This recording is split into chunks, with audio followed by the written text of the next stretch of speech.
お疲れ様です。お疲れ様です。今回は、大日本帝国陸軍の機械化部隊の縁の下の力持ちともいえる、砲兵トラクター、牽引車の勃興機について解説をする。前回の動画に引き続き、牽引車、すなわち砲兵トラクターの解説だ。マニアックな分野だから、再度質問するけど、牽引車って何？別名は、砲兵トラクターだ。第一次世界大戦を契機に、陸軍の砲兵部隊が駆使する火砲の重量化が加速し、従来の馬筆での火砲の輸送が難しくなったんだ。馬筆に代わって装甲車両で火砲を輸送することが求められ、これに応えた装甲車両が、軍用の牽引車だ。帝国陸軍は砲兵トラクターの国産初号機といえる92式3トン牽引車を開発し、輸入物のアメリカ産砲兵トラクターである、ホルト牽引車を上回る性能を実現することに成功はしたが、故障が非常に多いという、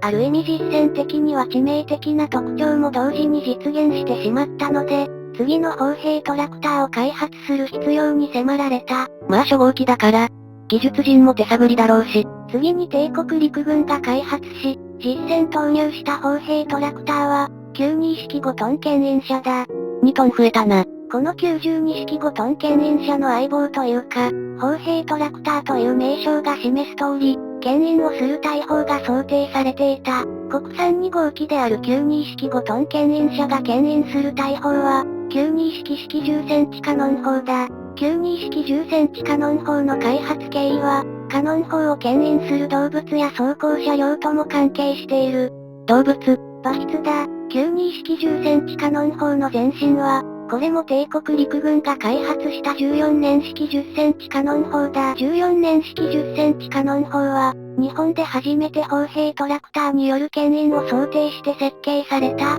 野戦銃砲兵の運用する大砲だ。その開発経緯は、ご多分に漏れず、第一次世界大戦なんだが、結果として14年式10センチカノン砲は中途半端な様式になってしまった。何が中途半端だったの？牽引を馬筆でやるのか、砲兵トラクターでやるのか中途半端な様式になってしまった。カノン砲の威力を重視するのであれば重量は際限なく膨らむんだが、馬筆による牽引も想定する場合、大馬産の牽引力にはおのずから限度がある。したがって、砲兵トラクターだけでなく、馬筆による牽引も中途半端に想定した14年式10センチカノン砲は、重量に制限が加えられてしまうことになった。そうするとカノン砲の威力にも制限が出るわけか。その通り。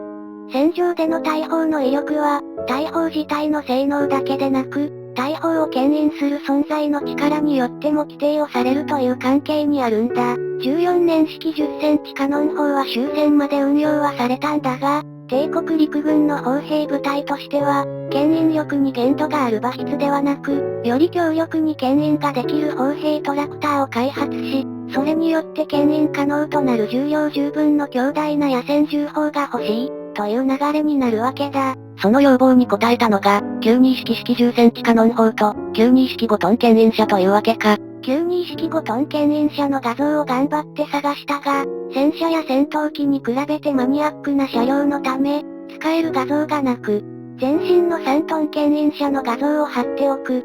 これで勘弁してほしい。92式5トン牽引の設計と製作は、石川島自動車製作所が担当した。昭和6年には試作が完成し、試験を重ねた結果、昭和7年には完成車が誕生した。92式5トン牽引車は搭乗人員6名、全長3.55メートル、全幅1.8メートル、ホロを含む全高2.45メートルだ。当初はガソリンエンジン搭載だったが、後年ディーゼルエンジンに変更された。これは帝国陸軍の戦車燃料がディーゼル化されるため、砲兵トラクターも同様にディーゼル化するという流れによるものだった。92式5トン牽引車は、前身の3トン牽引車の発展型であることから、堅牢性などその性能は向上したが、しかし、問題も残していた。どんな問題が？履帯が外れやすいという欠陥だ。この問題は戦場で修理を繰り返すことが必要になり、現場は頭を抱える問題になった。3トン牽引車も故障が多いって話があったけど、完璧に作り込むのは難しいね。